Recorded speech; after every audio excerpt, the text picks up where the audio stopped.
महादेव की सोमनाथ धाम की द्वादश ज्योतिर्लिंग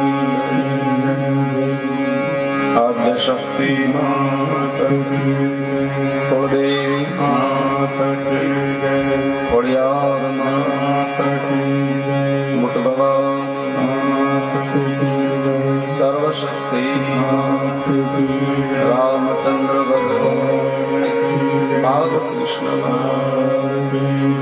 गजानंद गणपति महाराज हनुमान जी महाराज काल भैरव बाबा अष्ट भैरव बाबा ग्राम देव स्थान देव सर्व संत दैक भगवान की भीमा बाबा दादा दाड़मा दादा सत्याल दत्तगिरी बापू व्यासानंद आरती बापू सर्व संत दैक भगवान सनातन धर्म के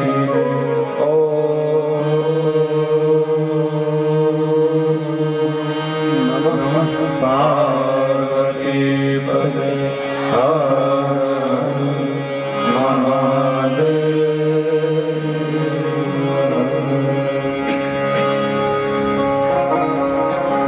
देवादिदेव महादेव भगवान शिव एमनी कथा शिव कथा शिव महापुराण ज्ञान यज्ञ छठो दिवस बीजू सत्र बीजा सत्र में प्रवेश करता पूर्वे आप सर्व भाविक भक्तजनों वडीलों युवानों माताओं बहनों बालकों आप बधाने मारा ओम नमः शिवाय जय भोलेनाथ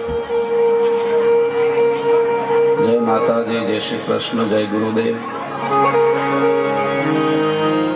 आप बधाना हृदय में विराजता परमात्मा श्रीराममय सर्व जग जाने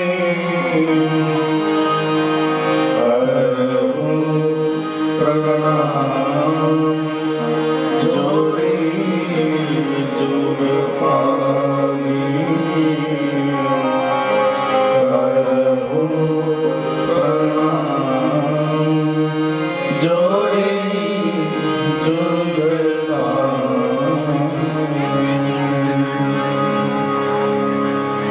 भगवान शिवनी कथानो दिव्य लाभो जे मेळ्यो छे आपने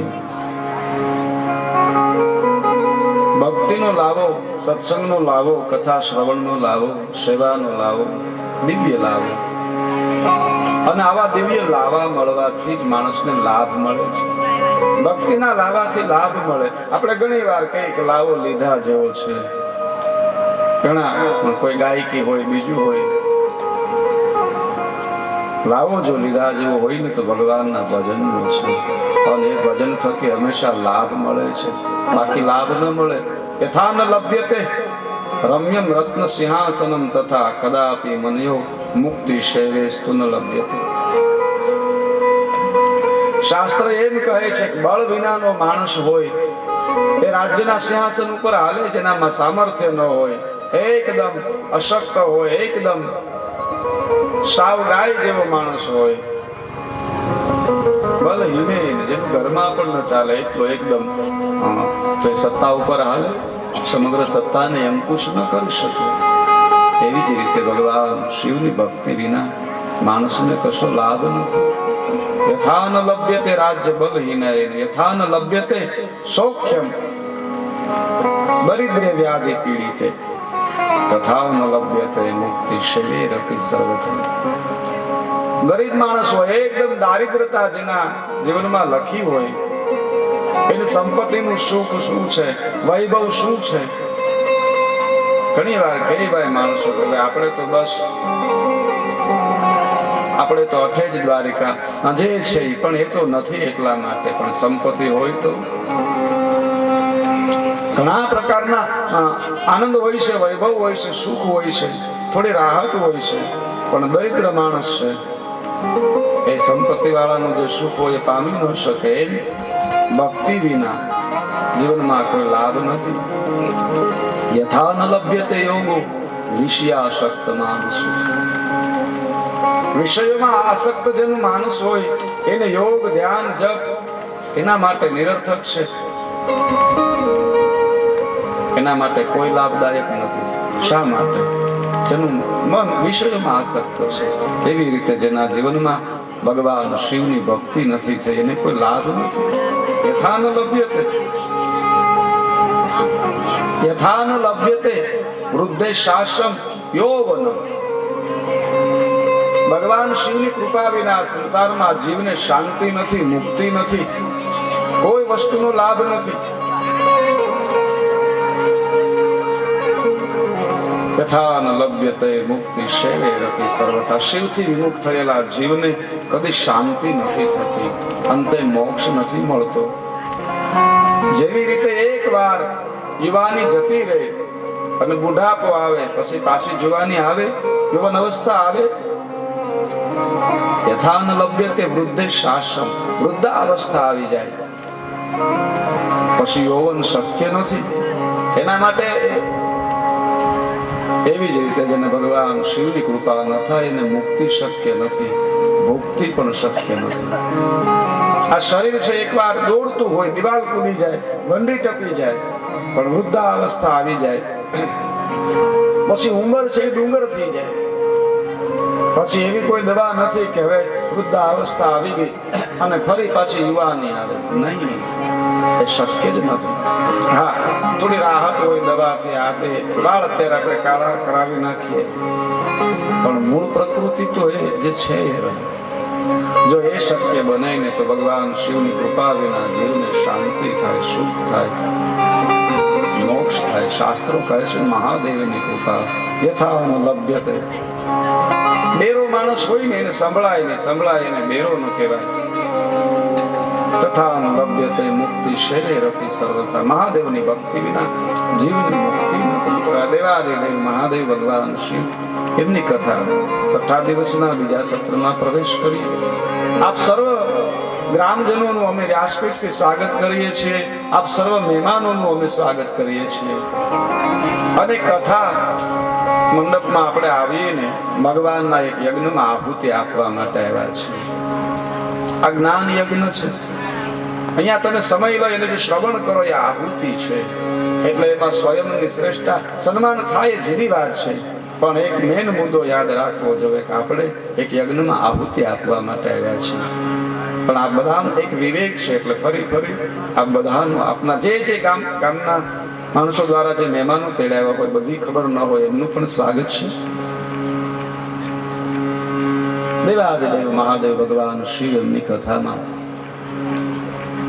આપણે પ્રવેશ કરીએ. કાળુભાઈ સાવરકુંડલાથી મહેતા પરિવાર, એમના રાજગોર ભૂદેવ પરિવાર એમના તરફથી શા છે, આપણે એમની તાળીઓથી વધાવીએ. કદાચ ભૂલે જવા બધા જ મહેતા પરિવાર એમના તરફથી ચા પાણીના દાતા છે. ખૂબ સાધુવાદ એમને. આપણે ફરાળના દાતા, વિવિધ દાતા છે એની પાછી યાદી લઈશું. દેવાદિદેવ મહાદેવ ભગવાન શિવ એમની કથામાં પ્રવેશ કરીએ. થોડી વાર પ્રભુ નામ કીર્તન કરીએ. ઓમ નમઃ શિવાય, હરિ ઓમ નમઃ શિવાય,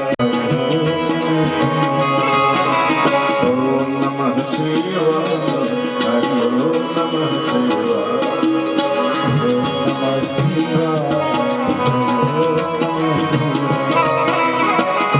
નમઃ શિવાય, હરિ ઓમ નમઃ શિવાય,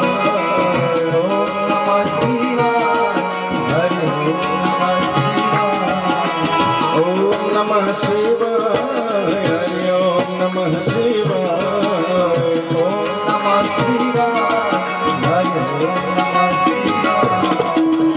ઓમ નમઃ શિવાય, હરિ ઓમ નમઃ શિવાય, ઓમ નમઃ શિવાય. ગાવો ગાવો પ્રેમ સે ગાવો, ગાવો ગાવો પ્રેમ સે ગાવો, દિલ સે ગાવો, પ્રેમ સે ગાવો, દિલ સે ગાવો, ભાવ સે ગાવો,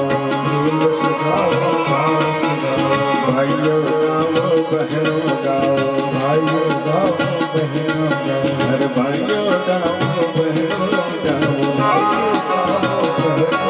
सब मिलकर गाओ हरि ओम नमः शिवाय सब मिलकर गावो यार हरि ओम नमः शिवाय बोलो बोलो ओम नमः शिवाय ओम नमः शिवाय ओम नमः शिवाय हरि ओम नमः शिवाय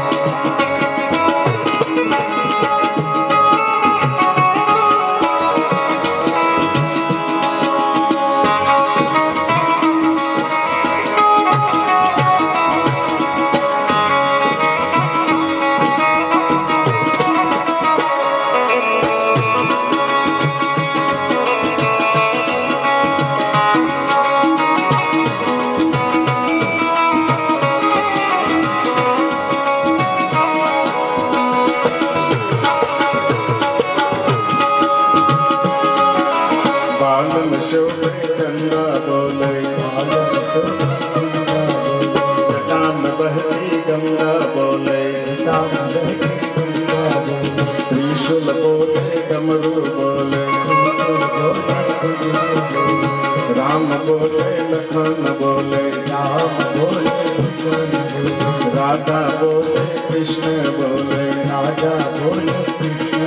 हर भाइयों बोले बहनों बोले भाइयों बोले बहनों बोले सब भक्तों के रखवार हरि ओम नमः शिवाय भक्तन के रखवार हरि ओम नमः शिवाय बोलो बोलो ओम नमः शिवाय हरि ओम नमः शिवाय ओम नमः शिवाय हरि ओम नमः शिवाय जय जय राधा रमण हरि बोल जय जय राधा रमण हरि बोल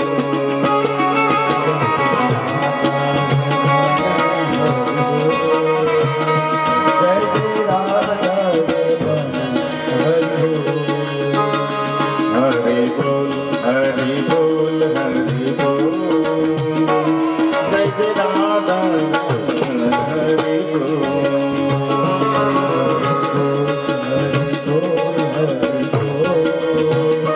जय जय राधा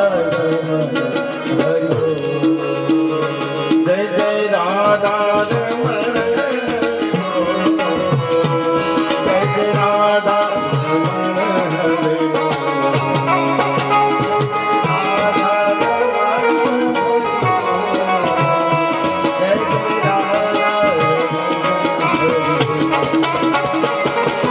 राधा रमण हरि बोल जय जय राधा रमण हरि बोल जय जय राधा रमण વિદ્યા મળેલું જીવન એ યોગ્ય માર્ગે જીવાય ત્યારે જીવનમાં સુખ થાય.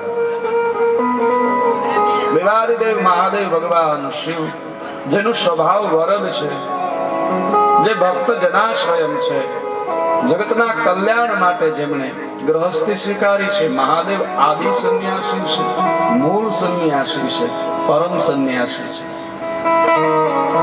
સંન્યાસ પરંપરાના સ્થાપક ગુરુ નામ ગુરુ વેદ, બધા જ ગુરુઓના મૂળ ગુરુ એ ભગવાન શિવ છે. જ્યાં જ્યાં ગુરુ સંદર્ભે જે પણ વાણીમાં વર્ણન થાય શિવ સંદર્ભે છે. મહાદેવ ગુરુ નામ ગુરુ વેદ, ભગવાન કૃષ્ણ જગત ગુરુ છે, ભગવાન શિવ ત્રિભુવન ગુરુ છે, બ્રહ્માંડ ગુરુ છે. જગતના કલ્યાણ માટે જેની ગ્રહસ્થી સ્વીકારી છે. ગ્રહસ્થી પણ ભગવાન શિવ છે, ગ્રહસ્થી સાધુ શિવ છે, સંન્યાસી સાધુ એ પણ શિવ છે. જે પણ જવો અને તમામ પરંપરા મૂળે ભગવાન શિવ. ત્રય સાંખ્યમ યોગમ પશુપતિ વૈષ્ણવ મિતિ પુષ્પદંત મહારાજ કહે નદી છે કદાચ એ હિમાલયમાંથી નીકળી અને પૂર્વ બાજુ જાય ને ગંગા સાગરમાં પણ મળે સમુદ્રમાં પૂર્વમાંથી નીકળેલી નર્મદા જે છે એ પશ્ચિમમાં જાય પણ મળે સમુદ્રને નદી આપણે ત્યાં ઘણી વાર એમ કહીએ કે ભાઈ સૂર્યમુખી સૂરજવળી નદી છે સૂર્યની સામે હાલે પણ એનું લક્ષ્ય સમુદ્ર હોય છે સંસારની જે પણ વિચારધારા એનો અર્થ એ નથી કે વિચારધારા કોઈ ભજનનો કોઈ માર્ગ નાનો છે મોટો છે અયોગ્ય છે નહીં હરેક માર્ગ આપણે પંચદેવની પૂજા છે પંચદેવ પૂજાથી આ પરમાત્માને પામી શકો સનાતન પરંપરા પંચદેવ છે ભગવાન શિવ માતા પાર્વતી ગજાનંદ ગણપતિ મહારાજ ભગવાન વિષ્ણુ એમના જેટલા પણ અવતારો છે એને ભગવાન સૂર્યનારાયણ પંચદેવની આપણી પરંપરા છે એક દેવ ઇષ્ટ હોય ચાર દેવની ઉપાસના છે મૂળ બધાનો લક્ષ્ય પરમ તત્વ સુધી નદી હરેકનો લક્ષ્ય એ સમુદ્ર સુધી હોય છે પુષ્પદંત મહારાજ કહે છે પ્રભુ આ જગતની જે પણ ધારાઓ છે નિષેધ નથી કર્યો તમે કોઈ પણ સંપ્રદાયમાં હો કોઈ પણ રીતે ભજન કરો શાસ્ત્રોનો કહેવાનો સૂર એ છે કે ભજન કરો મુદ્દો એ છે મહત્વનો એક બહુ જૂનું દ્રષ્ટાંત છે કોઈ રાજા એના ગુરુ મહારાજને કહ્યું પ્રભુ પરંપરા કઈ સારી આ બધી પરંપરાઓ છે ધર્મ કોને કહેવાય ધર્મ એક ધાર્મિકતા છે કે આધ્યાત્મિકતા છે ધાર્મિકતાની અંદર પરંપરાઓ હોય પદ્ધતિ હોય આધ્યાત્મિકતાની અંદર કશી વસ્તુ હોય જ નહીં એ તો બધાથી પર વસ્તુ છે આધ્યાત્મિકતામાં કોઈ ભેદ ન હોય આધ્યાત્મિકતાની અંદર બહુ જુદી જુદી પરંપરાઓ પદ્ધતિ નીતિ નિયમ એથી પર થવાની વસ્તુ છે પણ એ ધાર્મિકતા થઈ અને આધ્યાત્મિકતા સુધી જવાય છે વિમાન આકાશમાં ઉડે એટલે ધરતી ઉપર એને રનવેની જરૂર પડે પછી આકાશમાં એ ઉડે છે ધાર્મિકતા એ ભૂમિ છે રનવે છે આધ્યાત્મિકતા એ આકાશ માર્ગ છે કોઈ રાજાએ કહ્યું પોતાના ગુરુને કે પરંપરા કઈ સારી એના ગુરુએ કહ્યું તારા રાજ્યમાં આવીશ જવાબ આપીશ સમય જાતા એમના ગુરુ મહારાજ પધાર્યા છે કહ્યું બાપજી મને કહો કઈ પરંપરામાં પ્રભુ મળે એના ગુરુજી કહે આપણે ગંગાના કિનારે જઈ ત્યાં જવાબ આપીશ ગંગાના કિનારે ગયા ફરી રાજાએ કહ્યું પ્રભુ મને કહો એના ગુરુએ કહ્યું કે આ કિનારે મને યોગ્ય નથી લાગતું સામા કિનારે જઈ હું તને જવાબ આપીશ કહ્યું જાય કઈ રીતે જાવી કે હોડી મગાવે એના ગુરુજી કહ્યું આ નાની છે થોડીક મોટી મગાવી બીજી હોડી આવે બાપજી આમાં બિરાજો આ નાની છે ત્રીજી મગાવી કે આમાં વાંધો છે આ તકલીફ છે ચોથી મગાવી આનો કલર નથી હારો પાંચમી હોડી મગાવી કા તો બહુ મોટી છે અનેક હોડીઓ મગાવી રાજા થાક્યો છેલ્લે એક હોડી આવી કહ્યું બાપજી હવે તો આ એક બાકી રહી છે શું કરી બીજી છે ને તો કે બેહી જાય ગુરુજીએ કહ્યું બેહી જા રાજા અને ગુરુજી બેસી ગયા સામા કિનારે પૂગ્યા અને ફરી રાજાએ કહ્યું બાપજી મને કયો પરંપરા કઈ સારી એના ગુરુજીએ કહ્યું પરંપરા કે હા કિનારે ઓલા કિનારે આવું તું કે હા હોડિયું મગાવી કે હા અનુકૂળ ન આવી ને કે નહીં બેહી ગયા ને કે હા પુગાડી દીધા ને કે હા બેહી જવાય પુગાડી દે તમે જ્યાં બેઠા છો ને એમાં બેસી જાવ એ પુગાડી દેશે બસ નિષ્ઠા અને શ્રદ્ધા અકબંધ હોવી જોઈએ બેઠા એના માટે કથા છે અમુક જે બેઠા જ નથી હોડીમાં કાંઠે બેઠા બહુ વાતો કર્યા કરે એમાં પાણીમાં આમ હોય નામ થાય ન જવાય તમારે નાવમાં બેહવું જ નથી એના માટે કઈ છે જ નહીં કથા કોના માટે છે જેની સુરતા તીરો ભાવ વાળી છે જેના આધ્યાત્મિકતા સાથે લેવા દેવા છે પછી કોઈ પણ પરંપરા ન હોય અમે વ્યાસપીઠ ઉપરથી મારો નિજી મત છે હું ભક્તને માનું છું કોઈ પણ પરંપરા ન હોય કારણ કે કોઈ ને કોઈ નામ સાથેની નિષ્ઠા છે આસ્તિક છે ને માનું છું પછી કોઈ પણ ધર્મ ના હોય અને મને એક ઘણી વાર અસરજ થાય આખું જગત ઈશ્વરને માને છે આ મોટો હાસ્ય હોય ને અસરજ હોય તો ઈ છે આખું વિશ્વ એને માને છે અને પાછા એના નામ ઉપર તો બાદે ઝઘડો એનો છે વિવાદ એનો છે એ માનવીની આપણી ધાર્મિકતાના હિસાબે છે. આધ્યાત્મિકતા આવી જાય ને તો કશો ભેદ હોય નહીં. કહા કહું સભી અજા કી બને હો નાથ તુલસી મસ્તક તબ નમે જબ ધનુષ બાણ લિયો હાથ. મહાત્મા તુલસીદાસજી જ્યારે વૃંદાવનમાં એક સંત મત છે આવે ને ભગવાન કૃષ્ણ દિવ્ય રૂપ જોવે એને પણ તુલસીદાસજી એ કહ્યું, હે પ્રભુ આપ સ્વયં નારાયણ છો, આપ રામ છો. રામ કૃષ્ણ ભેદ નથી, પણ કહા કહું સભી અજા કી બને હો નાથ. તમારું રૂપ હું શું વર્ણવું. તુલસીદાસજી તો કવિ છે, એવો પ્રેમ જાગ્યો, હે કૃષ્ણ આપના રૂપને હું શું વર્ણવું. કહા કહું સભી અજા કી બને હો નાથ. પર તુલસી મસ્તક તબ નમે જબ ધનુષ બાણ લિયો હાથ. મારા રોમે રોમમાં રામ રૂપ વ્યાપ્ત છે, માટે પ્રભુ તમે કૃષ્ણ છો ને મને રામ રૂપે દર્શન આપો. અને ભગવાન કૃષ્ણએ જેને રામ રૂપે હાથમાં ધનુષને ધારણ કર્યું છે. ભક્તિની નિષ્ઠા હોય, પ્રેમ હોય. આધ્યાત્મિકતા જુદી વસ્તુ છે. કોઈ પણ માર્ગની ભક્તિ હંમેશા સુખદાયક છે. ભક્તિ હંમેશા સંસ્કાર આપે છે. પરંપરા ભક્તિ સંસ્કાર આપે છે. કોઈ પણ હોડીમાં બેસી જાય ઉગાડશે, ઘણા પછી ટીકા કર્યા કરે બીજી હોડીની, આમાં આમ છે ને આમાં આમ છે ને આમાં આમ છે. નહીં, એ બધા મુસાફર છે. સામે પાર જવા માટેની જુદી જુદી વ્યવસ્થા છે આપણી. બીજાની ટીકા કરવા કરતા આપણે કેટલું ભજન, આપણે કેમ આપણી ભક્તિ વધે મહત્વનું છે. ભક્તિનો માર્ગ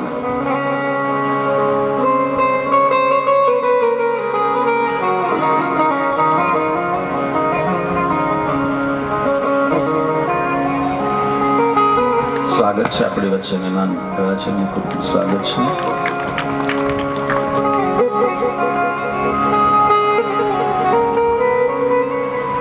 ભક્તિનો માર્ગ છે ને સુરા થાવું સહેલ છે ઘડી વળકી દમસા નયા સંત થાવું દોયેલું એને પલે પલે પ્રમાણ. સુરવીર થાવું એ પણ એક વીરતાની વાત છે, પણ ભક્તિ માર્ગની વાત આવે ને ત્યારે કયું, સંત માર્ગની વાત આવે ત્યારે કયું સુરા થવું. એક બાબત સારું છે હું કે યુદ્ધના મેદાનમાં જઈને એટલે એક વાત નક્કી હોય, શું કા પેલા સામેવાળાને આપણે મારવાના છે, એનું મૃત્યુ થાય કે આપણું મૃત્યુ થાય, બેમાંથી એકનો એમાં એકનો વિજય થાય, એકની હાર થાય. પણ નિર્ણય હોય એક જ રણાંગણમાં નિર્ણય આવી જાય કે સામેવાળા છે એ વીરગતિને પામશે અને કા યોદ્ધાને વીરગતિ પામવાનું હોય. સુરા થાવું સહેજ ઘડી ભર કી દમસા, સંત થાવું દોયેલું પલે પલે પ્રમાણ. સાધુ થાવું, સંત થાવું, ભક્તિના માર્ગે હાલવું, સજ્જન થાવું ને એ અઘરું છે. હારા થાવું ને એના માટે બધી કષ્ટી છે. તમે જો કાંઈ પણ પ્રશ્ન બને તો કોઈ હારા માણસો ને કઈક આમાં તમારે ધ્યાન રાખવું જોઈએ. અમુકના સ્વભાવ એવો, એને કોઈ કહે જ નહીં કે એ તો છે જ એવા, એનો કઈ એનો વાકે ન ગમે. સજ્જનતા છે એના માટે ભાર છે, સારી વસ્તુ છે એના માટે ભાર છે. પણ ભગવાને જો હારા બનાવ્યા છે ને યાદ રાખજો, એની દ્રષ્ટિમાં કઈક હોય. આ સંસારમાં બે વસ્તુ હાલે, હોનું 24 કેરેટ પણ હોય ને બગસરાનું હોય. સમકે તો બે, બગસરાનું તો વધારે ચમકે, પણ જ્યારે તમે માજનની દુકાને જાઓ એટલે સાચું હોનું હોય ને એની ઉપર પ્રાઇમસ થી દગાવે, હોના એસિડ ની અંદર પલાવે. અને ગમે એવું એસિડ હોય 24 કેરેટ કે સાચું હોળ 18 જે હોય ઓગળી જાય, એની પર પ્રાઇમસ ની શેડ મારે સમકે, બગસરાનું ઓગળી જાય. માજન એના ઉપર પ્રાઇમસ ની શેડ ના મારે ને ખબર હોય ખોટું છે, એ ઈશ્વરને ખબર હોય કે આ સાચું હોનું છે. એટલે જે કાંઈ કસોટી જવાબદારી એને હોપે છે, બધાને થોડી હોપે. આ જગતમાં બધાને બધું થવું, પણ જે એના તરફી છે. કહેવાનું તાત્પર્ય ભગવાન શિવનો સ્વભાવ હરદ છે, દયાળુ છે. યથા ન લભ્યતે મુક્તિ સેવે રતિ સર્વથા તથા ન લભ્યતે વૃદ્ધે શાસ્ત્ર યૌવનમ. જેમ વૃદ્ધા અવસ્થા આવી જાય પછી યૌવન ના આવે, એમ જીવનમાં ભક્તિ ન આવે ત્યાં સુધી કોઈ જાતનો લાભ ન આવે. અને લાભ મળ્યા પછી એનું યોગ્ય જીવન ન જીવાય તો શુભતા ન આવે, પણ લાભથી શુભતા આવે. ભગવાન શિવે જગતના કલ્યાણ માટે વિવાહનો સ્વીકાર કર્યો છે. અહીંયા નારદજી બ્રહ્મલોકની અંદર બ્રહ્માજીને પ્રશ્ન કરે છે, પિતામાં હે વિદે હે વિરંચી, ધન્ય છે મને ભગવાન શિવની કથાનો અવસર મળ્યો છે. આપે મને કથા કહી ભગવાન શિવ અને માતા પાર્વતીના વિવાહ થયા. આપ મને આગળની કથા કહો. વ્યાસ ભગવાન શિવ મહાપુરાણ રુદ્ર સંહિતા જેના 5 ખંડ છે. પ્રથમ સૃષ્ટિ ઉપન્યાસ ખંડ, બીજો સતી ખંડ, ત્રીજો પાર્વતી ખંડ અને ચોથો કુમાર ખંડ છે. રુદ્ર સંહિતા જે શિવ મહાપુરાણનું હૃદય છે. રુદ્ર સંહિતાના 5 ખંડ છે. એમાંથી ચોથો ખંડ કુમાર ખંડ જેને કહેવાય છે એમાં આપણે પ્રવેશ કરી. વ્યાસ ભગવાન લખે છે, વંદે નંદન તુષ્ટ માનસમ મતિ પ્રેમ પ્રિયમ પ્રેમદ પૂર્ણમ પૂર્ણકરમ સત્ય સત્યમયમ. ભગવાન કાર્તિક સ્વામીનું નામનું ઉચ્ચારણ કરી અને વ્યાસ ભગવાન કુમારખંડનો આરંભ કરે છે. અહીંયા નારદજી બ્રહ્મલોકમાં બ્રહ્માજીને પ્રશ્ન કરે છે, વિવાહિત્ય ગિરિજા શંકરો લોક શંકર ગત્વા સ્વપર્વત બ્રહ્મણ કૌશિક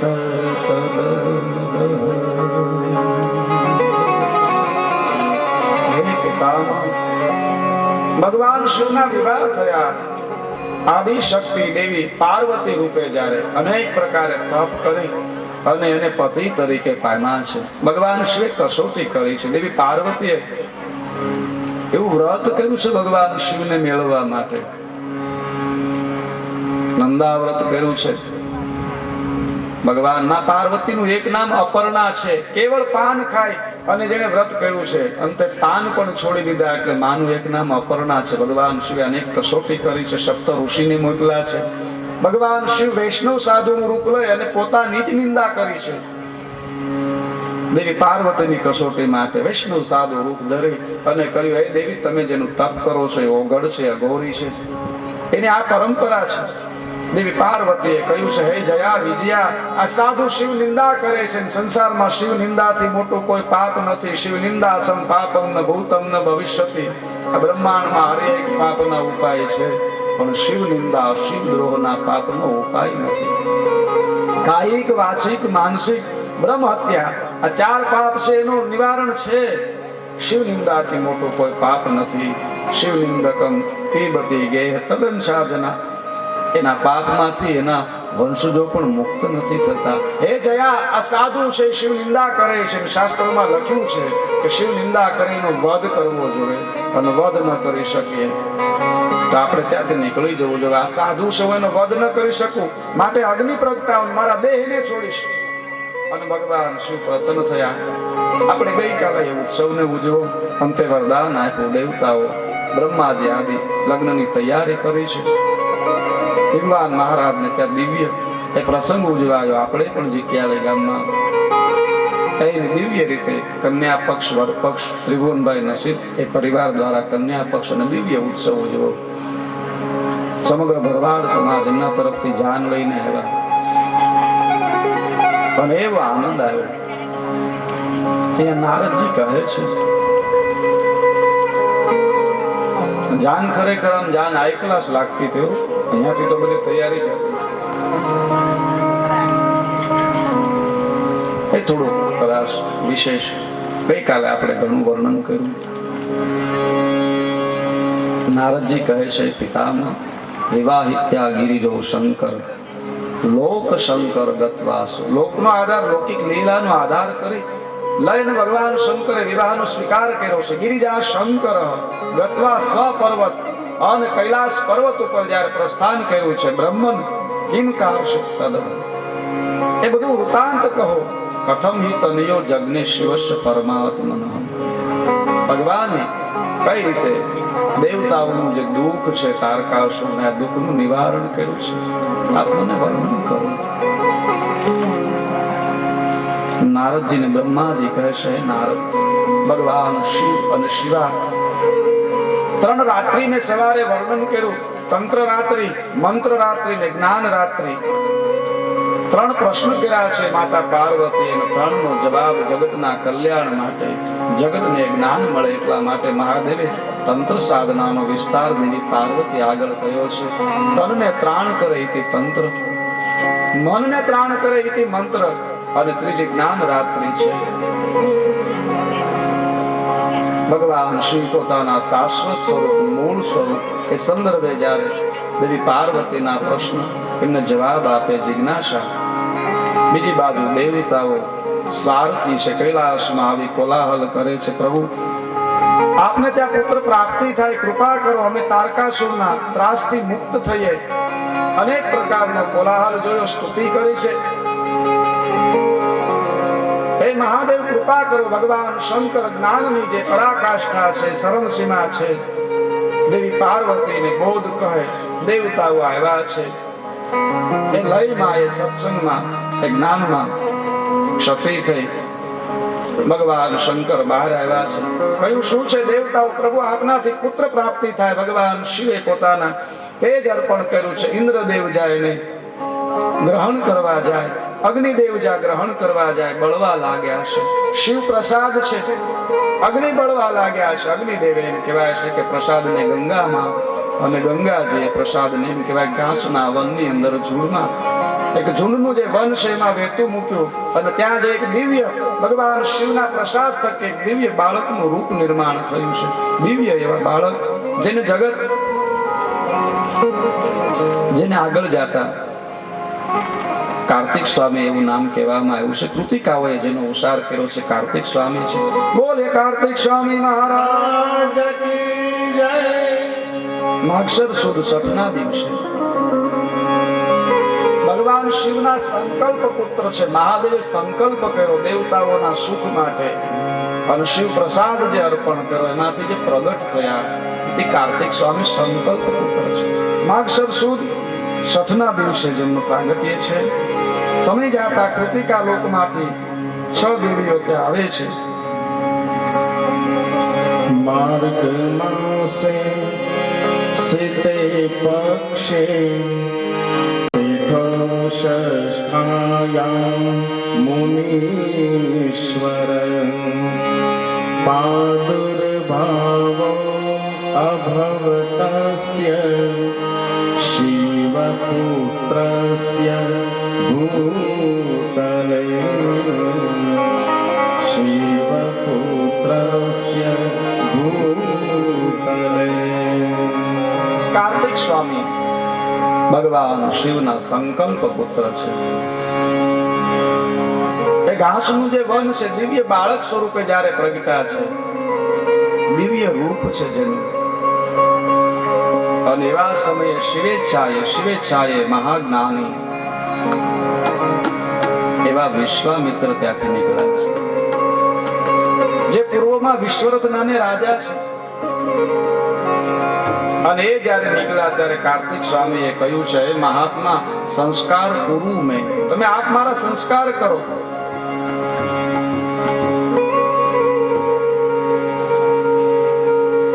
આપ મારું નામકરણ પુષ્પનાદિ જે સંસ્કાર આપણે એક પરંપરા હોય છે. વિશ્વામિત્રએ કહ્યું, હે કુમાર, હે પ્રભુ, હું આપનું નામકરણ કેમ કરી શકું? હું આપના વિધિ કેમ કરી શકું? કેમ કે હું બ્રાહ્મણ નથી. કાર્તિક સ્વામીએ કહ્યું છે, આપના કાશાય વસ્ત્ર છે, ગલાટમાં ત્રિકુંડ છે, ગળામાં રુદ્રાક્ષ છે, આપ ના કહો છો હું વિધિ ન કરાવી શકું. વિશ્વામિત્ર કહે છે, હે પ્રભુ, આપની વાત સત્ય, પણ હું બ્રાહ્મણ નથી, હું સાધુ નથી, હું આપની વિધિ કેમ કરાવી શકું? કુમારે કહ્યું, આપ કોણ છો? વિશ્વામિત્ર કહે છે, શૃણુતાતમ ન વિપ્રોહમ ગધિ ક્ષત્રિય બાલક. હે તાત, સાંભળો શું? ન મેં વિપ્રોહમ, હું બ્રાહ્મણ નથી. ગધિ ક્ષત્રિય બાલકમ, ક્ષત્રિય મહારાજ એવા ગધી ગદી નામના જે મહારાજ છે એનો હું બાળક છું અને ક્ષત્રિય છે. વિશ્વામિત્રેથી વિખ્યાતા ક્ષત્રિયો વિપ્ર સેવક. મારું નામ વિશ્વામિત્ર છે. હું સાધુનો બ્રાહ્મણનો સેવક છું. હું સાધુ નથી, હું બ્રાહ્મણ નથી. કાર્તિક સ્વામી કહે છે કે આપનું રૂપ, આપની વેશભૂષા સર્વ વિપ્ર હોય એવી લાગે છે. આપ કેમ આની પાછળ મને સમજાવ્યું ને આપ સંપૂર્ણ કથા કહો. અહીંયા શિવપુરાણમાં સંક્ષિપ્ત છે પણ આપણે થોડો વિસ્તાર લઈએ. કેવી રીતે વિશ્વામિત્ર એ વૈદિક પરંપરાને, સાધુ પરંપરાને, ક્ષત્રિય કુળમાં જન્મી અને બ્રાહ્મણ પરંપરાને દીપાવી છે. શા માટે પરશુરામ ક્ષત્રિય પરંપરા દીપાવી છે, બ્રાહ્મણ કુળમાં જન્મ? અહીંયા વિશ્વામિત્ર કહે છે, કુમાર ઇતિશ્વર છે ખ્યાતમ મયા તે વર બાલક. પોતાનો સંપૂર્ણ ઇતિહાસ કયો છે, પૂર્વનો કયો છે, કે એની પાછળ પૂર્વની કથા છે. હે કુમાર, હે પ્રભુ, હું બ્રાહ્મણ જેવો દેખાઉં છું છતાં બ્રાહ્મણ નથી. સાધુ જેવો દેખાઉં છું પણ છતાં સાધુ નથી. સાધુ વેશે ફરું છું. એની પાછળનું કારણ હું તમને કહું. પૂર્વે ઋષિક નામના ઋષિ થયા. પોતાના પૂર્વની એ કથા કહે છે, વડવાઓની કથા કહે છે. પૂર્વે ઋષિક નામના ઋષિ થયા અને બહુ વર્ષો સુધી એને તપ કર્યું. એ તપને પૂર્ણ કરી ભ્રમણ માટે નીકળ્યા છે. ભ્રમણ માટે જ્યારે નીકળ્યા છે, સાધુનો નિયમ હોય અમુક સમયે ભ્રમણ માટે જાય. ભ્રમણથી એને જ્ઞાન પ્રાપ્તિ થાય. એ ભ્રમણ માટે જ્યારે નીકળ્યા છે ત્યારે એક દંપતીને ત્યાં એ પ્રસાદ લેવા માટે અભ્યાગત ધર્મને, એ બંને દંપતીનો એવો અભ્યાગત ધર્મ છે. સાધુ સંતને જોઈ અને એનો એટલો ભાવ છે એટલે ઋષિક નામના ઋષિને પોતાને ત્યાં ભોજન માટે, પ્રસાદ માટે આમંત્રિત કર્યા છે. ભ્રમણમાં જ્યારે નીકળ્યા ત્યારે ઋષિક નામના ઋષિ એમને ત્યાં પ્રસાદ લેવા ગયા છે અને દંપતીનું દિવ્ય જીવન જોયું છે.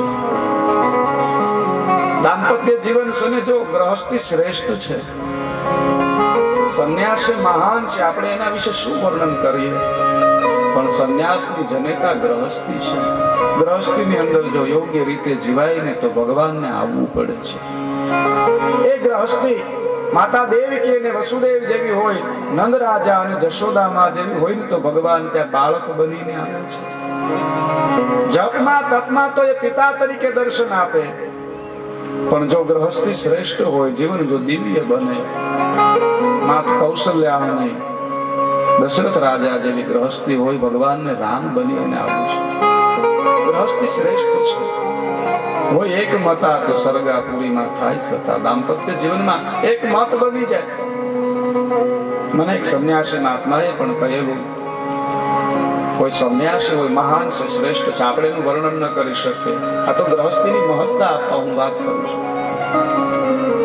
સંન્યાસી હોય ને એને કેવળ ઈશ્વરનો અનુભવ થાય છે. ગ્રહસ્થીને અનુભવ ને અનુભૂતિ બે થાય છે. નાભા ભગત થયા, એને 10,000 ગ્રહસ્થીઓને ભગવાન મળ્યા એનું વર્ણન કર્યું છે. અનુભવ અનુભૂતિ બે થાય છે. ઋષિક નામના ઋષિએ જોયું એવો દિવ્ય જીવન છે. આવી ગ્રહસ્થી પણ આમાં પણ ભગવાન મળે અને એને વિવાહનો વિચાર થયો. ઋષિક નામના ઋષિ જેવા વિવાહનો એને વિચાર થયો કે જે પરમાત્માની પ્રાપ્તિ માટે હું તપ કરું છું, એ પરમાત્માની પ્રાપ્તિ મને ગ્રહસ્થીમાં થઈ શકે, ભગવાન મળી શકે. લગ્નની જેવી એને ઈચ્છા થઈ એટલે સીધા રાજાના દરબારમાં ગયા છે. ગધી રાજાના દરબારમાં ગયા. રાજાએ સ્વાગત કર્યું છે, ખૂબ આદર કર્યો છે. કહ્યું, મહારાજ માગો. હશે કોઈ ગાય માટે જમીન આશ્રમ આદિની હોય, આપ મારા આશ્રમમાં પધાર્યા છો, આપની જે પણ ઈચ્છા હોય એ મને કહો. ગધી રાજાને થયું, વધીને કોઈ ગાય આશ્રમ માટે અથવા જમીન આદિ હશે. ઋષિક નામના ઋષિએ કહ્યું, તું મને આપો.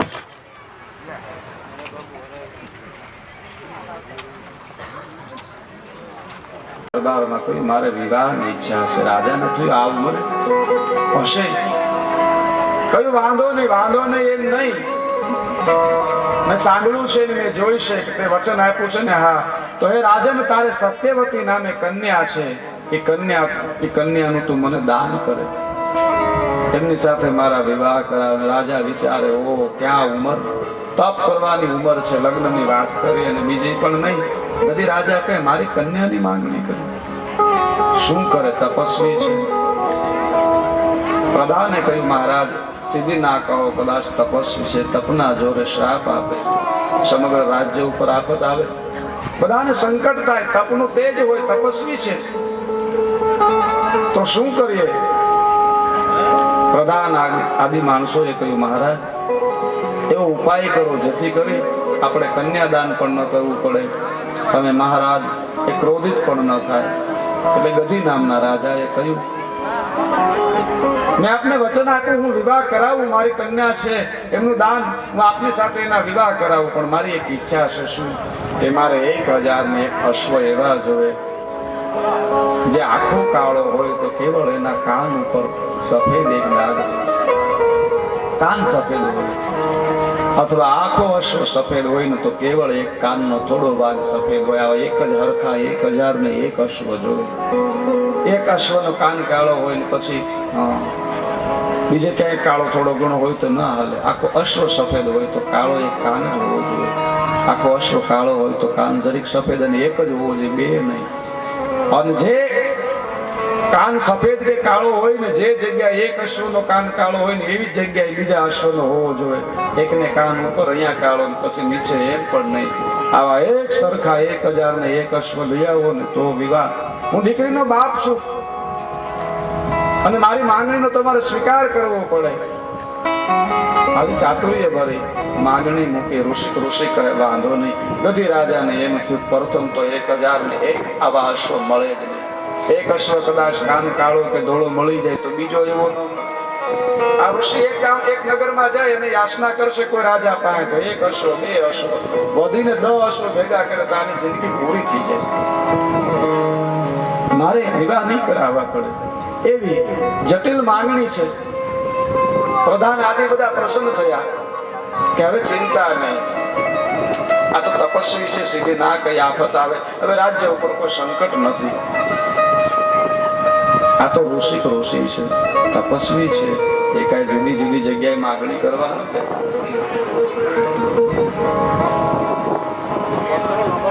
સાધુના તપ ભજનનું તપ હોય છે, એની પાસે ભજનનું નાણું હોય છે. સાધુ બ્રાહ્મણ શા માટે કોઈ આપે? એનું ભજનનું નાણું છે. જગતને આશીર્વાદ રૂપે ભજન રૂપે નાણું આપે. જગત વ્યવહાર જગતનું એને નાણું આપે. દાન હંમેશા આપણે ત્યાં દાન દેવાય છે. જો આપણે ત્યાં પૂજારી પૂજા કરે ને આખા ગામની મંગલ કામના કરે, કોઈ પૂજારીને ભગવાનની પૂજા કરે એનું પુણ્ય એની પાસે રહે જ નહીં, કારણ કે ગામ એને જે કાંઈ આપે ને પુણ્ય વેચાઈ જાય છે. નહીંતર એટલી પૂજા કરી, ભૂલમાં દીવો કરી ભોળોનાથ પ્રગટ થાય અને આખી જિંદગી પૂજા કરી તો સામે આવ્યો. પણ જે દાન આપ લોકો આપો એમાં એ પુણ્ય વેચાઈ જાય. સાધુ હોય બ્રાહ્મણ હોય. ઋષિ છે, મહાન તપસ્વી છે. એ યાચના માટે નથી ગયા, પોતાના આશ્રમમાં આવી વરુણદેવનું આહવાન કર્યું છે. વરુણદેવનું આહવાન કરતા વરુણદેવ પ્રસન્ન થયા અને કહ્યું માગો. કહ્યું મારે આટલા આવા અશ્વ જોવે. વરુણદેવ દિવ્ય શક્તિ દ્વારા, દિવ્ય યોગ દ્વારા જેવા માંગ્યા એવા અશ્વ આપ્યા છે. 1001 બધા જ અશ્વ જે છે એ કાળા છે. કેવળ એક કાન જે છે થોડોક સફેદ, અને જે એક અશ્વને કાન સફેદ ને એટલી જ જગ્યાએ બધા અશ્વને 1001 એમાં તમે જોવો એટલે ભૂલી જાઓ. આવા અશ્વ આપ્યા છે. ઋષિ લઈ ગધી રાજાના દરબારમાં આવ્યા છે. લ્યો મહારાજ, આપના વચન પ્રમાણે હું અશ્વ લાવ્યો છું. કોણ વાત કરે છે? આ કથા કોણ કરે છે? હે, કથા ક્યાં ખ્યાલ તો હોવું જોઈએ ને. આ કથા કોણ કહે છે? કોને કહે છે? પોતાના પૂર્વની કથા કોને કહે છે? વિશ્વામિત્ર કુમારને વાર. આ જો યોગેશે કીધું, તાળીઓથી વધારવાનું. વિશ્વામિત્ર ઋષિ કાર્તિક સ્વામીને પોતાના પૂર્વની પોતાના વડવાઓ શા માટે હું ક્ષત્રિય હોવા છતાં બ્રાહ્મણ ધર્મનું પાલન કરું છું એની કથા કહે છે. સાધુ ધર્મનું પાલન કરું છું એની કથા કહે છે. પૂર્વે ઋષિ નામના ઋષિ 1001 અશ્વ લઈને આવ્યા છે ગધી રાજાના દરબારમાં. કહ્યું લ્યો મહારાજ, તમારી શરત પ્રમાણે હું અશ્વ લઈને આવ્યો છું, આપ કન્યાદાન કરો. રાજાને ચિંતા થયો. મેં તો એવું વિચારેલું કે આ મહારાજ છે એ તો બધા યાચના કરશે ને જિંદગી વીતી જશે. આ અશ્વ પણ આ તો આવા તપસ્વી છે, ખબર નહીં. દેવતાઓને આજ્ઞા કરી અને જેને પોતાના માટેની જે આવશ્યકતા હતી દેવતાઓને આજ્ઞા કરી અને મેળવી શકે. મેં અગાઉ પણ કહ્યું હતું ને, જેની જોડીમાં જાગીર એને આંબે નહીં અમીરભાઈ, જેની જોડીમાં જાગીર, સાધુની જોડીમાં જાગીર હોય દેવતાઓને આજ્ઞા કરી શકે. ગધી રાજા વિચારે શું કરું? પ્રધાનોએ કહ્યું, મહારાજ હવે જો વિવાહ ન કરી તો આ ઋષિ શ્રાપ દે, સમગ્ર રાજ્ય ઉપર સંકટ આવે. વચન આપી અને ફરી જવું અયોગ્ય છે. મહાન તપસ્વી છે, એક ક્ષણમાં 1000 ને 1 અશ્વ લઈને આવ્યા. વરુણદેવ જેની આજ્ઞામાં રહે અને એ જો કહી દે ને કદાચ એવું, તો આ રાજ્યમાં કદી વરસાદ ન થાય, રાજ્યમાં દુષ્કાળ પડે. આવો સિદ્ધ પુરુષ છે, હવે શું કરે? ગધિરાજાને ચિંતા છે, મારી ફૂલ જેવી દીકરી અને એક વનવાસી તપસ્વીને કેમ દવા, બુઢા મહાત્માની સાથે કેમ વિવાહ કરાવું? રાજકુમારી છે, રાજા બાપ છે ને જવાબ ન આપી શકે. બાપને દીકરીનું ભવિષ્ય વાગવું હોય. ઘડીક વાર એમ વિચારે કે મારા આખા રાજ્ય ઉપર આફત આવશે, ઘડીક વાર એમ વિચારે કે મારી દીકરી ફૂલ જેવી દીકરી આ તપસ્વી આ વૃદ્ધ અવસ્થા કેમ આપી? ક્યાં બાપનું હૈયું હાલે? અને યાદ રાખજો, બાપ હંમેશા દીકરીનું ભવિષ્ય, ઉજળા ભવિષ્યની ચિંતા કરતો હોય છે. જે વિવાહ મા બાપ કરાવે ને એમાં કદી ઉણપ ન હોય. બાપની દીકરીના ભવિષ્યની ચિંતા હોય. અંદર યુદ્ધ હાલે છે, શું કરું? બલિદાન દઈ દો દીકરીનું તો બાપ ના પાડે છે. અને જ્યારે એમ કહેવાય કે બાપ ના પાડે છે તો એક રાજા એમ કહે છે કે હું આખી પ્રજાનો બાપ છું, એનું પણ મારે જોવું પડે. જો દીકરીનું બલિદાન ન દઉં તો ઋષિ શ્રાપ દે તો સમગ્ર પ્રજા દુઃખી થાય. બાપ અને રાજાનું યુદ્ધ હાલે છે, પિતા અને રાજાનું યુદ્ધ હાલે છે. શું કરે? દીકરીએ જોયું છે, સત્યવતી નામની દીકરી બાપની સામે આવી છે. મેં અગાઉ પણ કહ્યું કે આ જગતમાં દીકરી છે ને એ ભણી હોય કે ન ભણી હોય, અભણ હોય, એજ્યુકેટેડ હોય કે ઘરના ગામડામાં રહેતી હોય, ઈશ્વરે એવી કલા આપી છે. દીકરી બાપના ચહેરાને વાંચી શકે છે. જેને જેને દીકરી છે એ બાપના ચહેરાને દીકરી વાંચી શકે. એના પિતાની કઈ સ્થિતિ છે, ઈશ્વરી એમાં એક કલા હોય છે, ઈશ્વરી એમાં કૃપા હોય છે. દીકરી બાપને વાંચી શકે.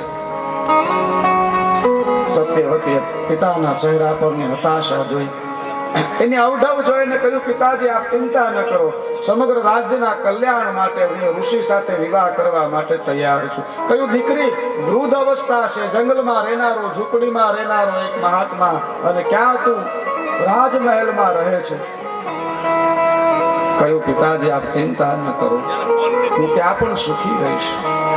રાજના કાજ માટે, જગતના આપણી સમગ્ર પ્રજાના કલ્યાણ માટે હું વિવાહ માટે તૈયાર છું. તમે મારી ચિંતા ન કરો. આપ રાજા છો, પ્રજાના હિત માટે પોતાના બાપની મુશ્કેલીને દૂર કરવા માટે વિચાર કરો. સત્યવતી નામની એક કન્યા જે રાજકુમારી છે, જે એક જ છે, બીજી સંતતિ નથી, જે પાણી માંગે ને દૂધ મળે.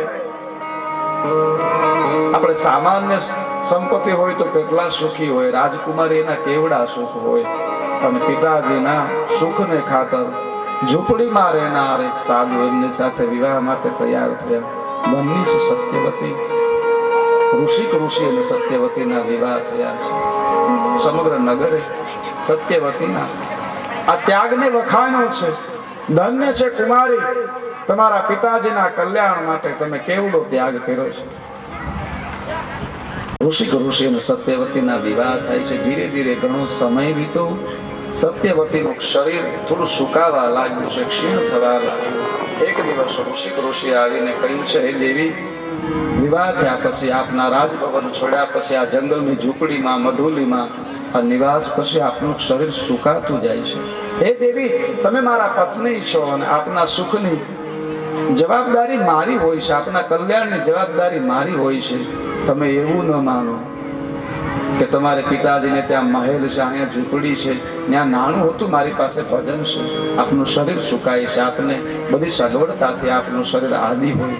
તમે જો કહો ને તો જેવો મહેલ તમારા પિતાજીને ત્યાં છે એવો મહેલ હું મારા ભજન, મારા તપના જોરે અહીંયા ખડો કરી શકું. દાસ્યું જે માગો એ. આપનું શરીર ક્ષીણ થાય છે.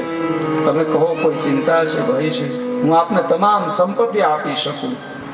સત્યવતીએ કહ્યું, નહીં, આપને ત્યાં હું સુખી છું. કયું ઝૂંપડામાં? હા, મારા પિતાજીને ત્યાં સંપત્તિ હતી, એનું સુખ હતું. તમારા ઝૂંપડામાં સુખી છું, કારણ કે અહીંયા સંસ્કાર છે. તમારી ઝૂંપડી એ સંસ્કાર છે. સુખ સંસ્કારથી આવે છે.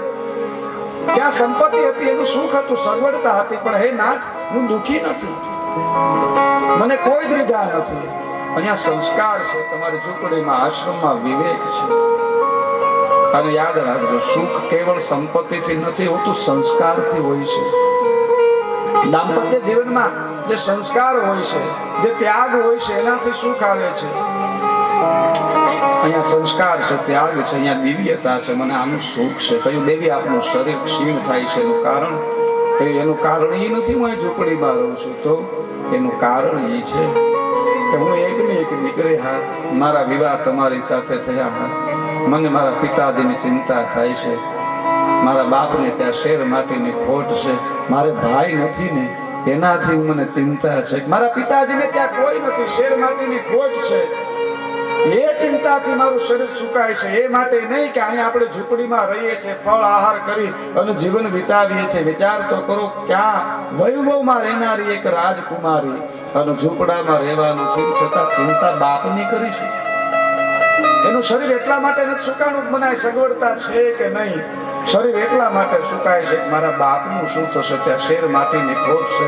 અને ઋષિક નામનો ઋષિ, એક તપસ્વી, એક ત્યાગીએ બે હાથ જોડ્યા છે. દેવી ધન્ય છે, તમારા ત્યાગને ધન્ય છે. હે દેવી, ખરેખર ધન્ય છે. અમે તપસ્વી તપ કરીએ અને ત્યારે જે ત્યાગ હોય છે, પણ એ દેવી તમારા પિતાને ખાતર તમે પોતાના તમામ સુખોનો ત્યાગ કર્યો, વૈભવનો ત્યાગ કર્યો. હું આપનો આદર કરું છું હે દેવી. અને એક તપસ્વી થઈને આવી ત્યાગી, આવી દેવી સ્વરૂપ સ્ત્રી હોય અને એ દુઃખી થાય યોગ્ય નથી. હે દેવી, તમારા પિતાજીને ત્યાં શેર માટીની ખોટ છે ને, હું મારા તમામ યોગના બળે, મારી વિદ્યાના બળે એવા રસાયણ તૈયાર કરીશ જે તમારે પિતાજીને ત્યાં સંતાન પ્રાપ્તિ થશે. આપે મારા માટે ત્યાગ કર્યો છે, મારી વિદ્યાના જોરે, મારા અભ્યાસના જોરે હું એમનું દુઃખ દૂર કરીશ. હે દેવી, ઋષિક નામના ઋષિએ બે શરૂ બનાવ્યા છે, એવા રસાયણો એમાં નિર્માણ કર્યા છે, એવા મંત્રોચ્ચારથી રસાયણો નિર્માણ કર્યા છે. અને કહ્યું દેવી, આ બે શરૂ છે, આ બે શરૂ લઈ તમે તમારા પિતાજીને ત્યાં જાઓ. એકમાં ક્ષાત્રત્વ ધર્મ, તમારા પિતાજીની રાજગાદીનો ધર્મ નિભાવે એવા પુત્ર, એવા ગુણો, એવા રસાયણો છે. તમારી માતાને આ ઘડાનો રસપાન કરાવજો, એમને ત્યાં ક્ષાત્રકુળ રાજ પરંપરાને નિભાવે એવો પુત્ર જન્મ થશે. આપણી ઋષિ પરંપરા છે, આશ્રમ પરંપરા છે. આમાં આશ્રમને દીપ આવે એવો સાધુ પુરુષ, એવા રસાયણોનું આમાં મિશ્રણ છે. તમે એ ઘડાનું પાન કરજો એટલે આપણે ત્યાં એવો સંત પુરુષનો, એવા પુત્રનો જન્મ થશે. ટૂંકમાં એ કથા કહો ને, સત્યવતી નામે કન્યા પોતાના પિતાના રાજમહેલમાં આવે છે. પોતાની માતાને વાત કરી છે, માં બે શરૂ છે, મારા પતિએ આપણા દુઃખોને દૂર કરવા માટે પોતાનો જે યોગ, જે તપ, જે વિદ્યાભ્યાસ છે એના દ્વારા આ રસાયણ તૈયાર કર્યું છે. આનું પાન કરવાથી પુત્રની પ્રાપ્તિ થશે. એક તમારા માટે, એક મારા માટે. એમની માતાને એમ થયું કે બે ઘડા લાવી છે, પણ એના પતિએ આપેલો ઘડો, એના દીકરા એમાં વધારે શક્તિ હશે. થોડો આવો ભાવ થયો એટલે જે સત્યવતીના ઘડો છે ને એનું પાન ગધી રાજાની પત્નીએ કરી લીધું છે. સત્યવતીને ખબર નથી. સમય જાતા સત્યવતીએ ઘડાના રસાયણનું પાન કર્યું. ખબર પડી કે મારો જે ઘડો હતો એ મારી માતાએ રસપાન કર્યું છે. ઓહો, અને પોતે જે ઘડાનું પાન કર્યું છે એમાં તો ક્ષાત્રત્વના ગુણો હશે. અને સત્યવતી દુઃખી થાય છે. પોતાના આશ્રમમાં આવીને પોતાના પતિને કહ્યું, ગમે એમ થાય પણ મારો પુત્ર યોદ્ધો ન હોવો જોઈએ. આશ્રમ છે એમાં યોદ્ધો ન હોય. ઋષિએ કહ્યું કે હવે શું થાય, કે ગમે એમ થાય મારો પુત્ર ભજનાનંદી હોય, આશ્રમમાં ભજન હોય. ઋષિએ કહ્યું બીજું તો કાંઈ નહીં દેવી, પણ મારા તપોબળથી હું જે ક્ષાત્રત્વના ગુણ વાળા ઘડાનું તમે પાન કર્યું છે એટલે ક્ષાત્રત્વના ગુણ વાળો પુત્ર પ્રગટ થશે, પણ મારા તપોબળથી હું એને એક પેઢી પાછળ ધકેલી દઉં છું. તમારો પુત્ર ભજનાનંદી થશે અને જે ઘડાનું પાન કર્યું છે તમારા પુત્રના પુત્ર થશે. અને ઋષિએ પોતાના તપોબળથી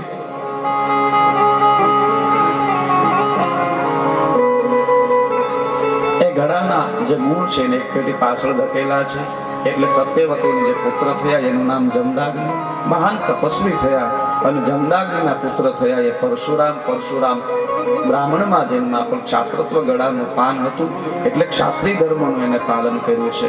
હે કાર્તિક સ્વામી અને ગધી રાજાની પત્ની, એમણે જે ગળાનું પાન કર્યું, એમને ત્યાં જે પુત્ર જન્મ્યો એનું નામ કૌશિક, બીજું નામ વિશ્વરથ. સમય જતા વશિષ્ઠ બાપજી સાથે મારે વિવાદ થયો કામધેનુ ગાય માટે, અને મેં રાજપાટનો ત્યાગ કરીને તપ કર્યું છે. જન્મ મારો ક્ષત્રિય કુળમાં થયો, પણ રસાયણ સાધુત્વના હતા એટલે હું ભજન કરું છું. અને બીજું કોઈ નહીં, એ વિશ્વામિત્ર. હું બ્રાહ્મણના વેશમાં, સાધુના વેશમાં, પણ મારું કર્મ એ ભજન છે. પોતાનો ઇતિહાસ કયો છે.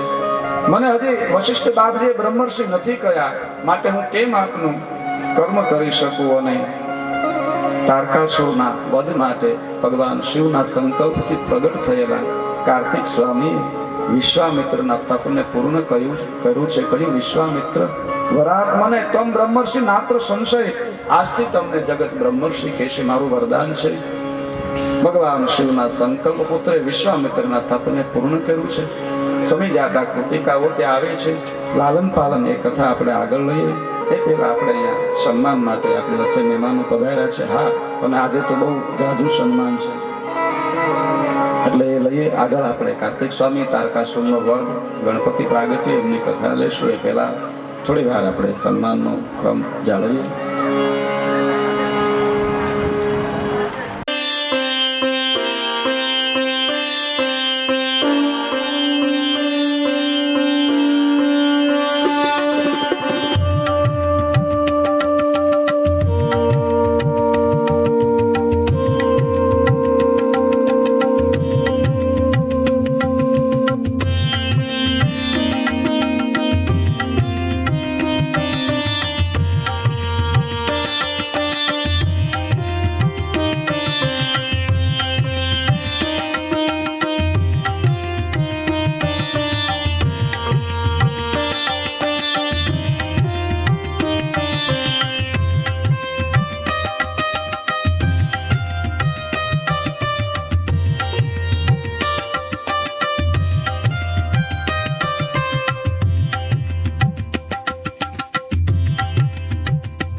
રાત દુનિયા દિગંબર લોક સાહો દિગંબર લોક સાહો સદાશિવ સર્વ કરદાતા